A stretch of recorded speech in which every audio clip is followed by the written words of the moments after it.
भारत का समाज दुनिया के सबसे जटिल समाजों में से एक है और इसकी जटिलता का सबसे बड़ा कारण कास्ट सिस्टम यानी जाति व्यवस्था कब शुरू हुई, क्यों बनी, कैसे चलती रही, इसके प्रमुख फीचर्स क्या हैं और आधुनिक भारत में यह कहां खड़ी है। आज की इस वीडियो में हम जाति व्यवस्था को सामाजिक विज्ञान सोशियोलॉजी के नजरिए से समझेंगे, बिना किसी पक्षपात, बिना किसी धर्म या समुदाय पर आरोप लगाए, केवल तथ्य, समाजशास्त्र पर आधारित ज्ञान। जाति व्यवस्था की शुरुआत कैसे हुई, इसके बारे में कई सिद्धांत हैं। रिलीजियस थ्योरी, मनुस्मृति और प्राचीन ग्रंथों की वर्ण आधारित व्याख्या। ऑक्यूपेशनल थ्योरी, काम के आधार पर समूह बनना। रेशियल थ्योरी, आर्य और द्रविड़ के बीच सामाजिक विभाजन। फंक्शनल थ्योरी, समाज को व्यवस्थित चलाने के लिए भूमिका आधारित विभाजन। समाजशास्त्री एम.एन. श्रीनिवास, घुरिये और दुर्खाइम जैसे विद्वानों के अनुसार जाति एक सामाजिक संस्था है जो समय के साथ विकसित हुई है, न कि एक दिन में बनाई गई। फीचर 1, हेरिडिटरी, वंशानुगत। बच्चा जाति जन्म से तय होती है, इसे बदला नहीं जाता, बदला नहीं जा सकता था। फीचर 2, एंडोगमी, समजातीय विवाह। विवाह अपनी ही जाति में, इसे कास्ट का कोड कहा जाता है। फीचर 3, हायरार्की, ऊंच नीच का क्रम। हर जाति अपनी श्रेष्ठता का दावा करती है। ऑक्यूपेशनल स्पेशलाइजेशन, ट्रेडिशनल ऑक्यूपेशंस, कुम्हार, लुहार, ब्राह्मण, किसान। हर जाति का एक पारंपरिक पेशा होता था। फीचर 5, सेग्रीगेशन, सामाजिक अलगाव। खाने पीने, पानी, बस्ती, मंदिर, कुआं, सब में विभाजित। Feature 6, purity and pollution concept, शुद्धता और अशुद्धता के नियमों पर आधारित सामाजिक व्यवहार। फीचर 7, नो सोशल मोबिलिटी, बंद व्यवस्था, कोई जाति बदल नहीं सकता था। फीचर 8, जाति वर्सेस वर्ना डिस्टिंक्शन, सामाजिक वास्तविकता जाति है, न कि वेदों की वर्ण व्यवस्था। फीचर 9, कास्ट पंचायत्स, नियम तोड़ने पर दंड देने वाला सामुदायिक संगठन।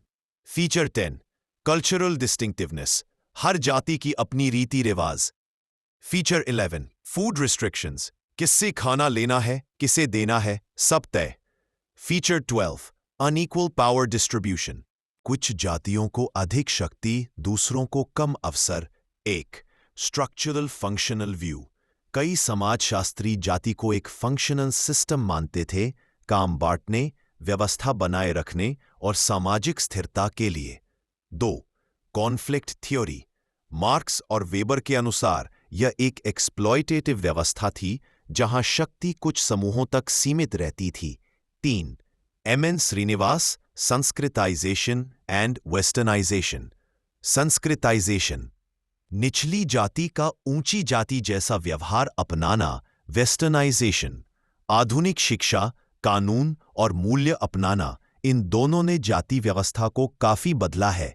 पॉजिटिव इम्पैक्ट्स, सामाजिक स्थिरता, काम का विभाजन, सामुदायिक पहचान। नेगेटिव इम्पैक्ट, असमानता, पेशे बदलने की बाधा, सामाजिक दूरी, अवसरों की कमी, जातिगत भेदभाव। समाजशास्त्रीय दृष्टि से कास्ट सिस्टम ने भारत की सामाजिक संरचना को प्रभावित किया है, कभी स्थिरता दी, कभी असमानता पैदा की। आज बिहार, महाराष्ट्र, यूपी, तमिलनाडु, पूरे देश में जाति की भूमिका बदल रही है।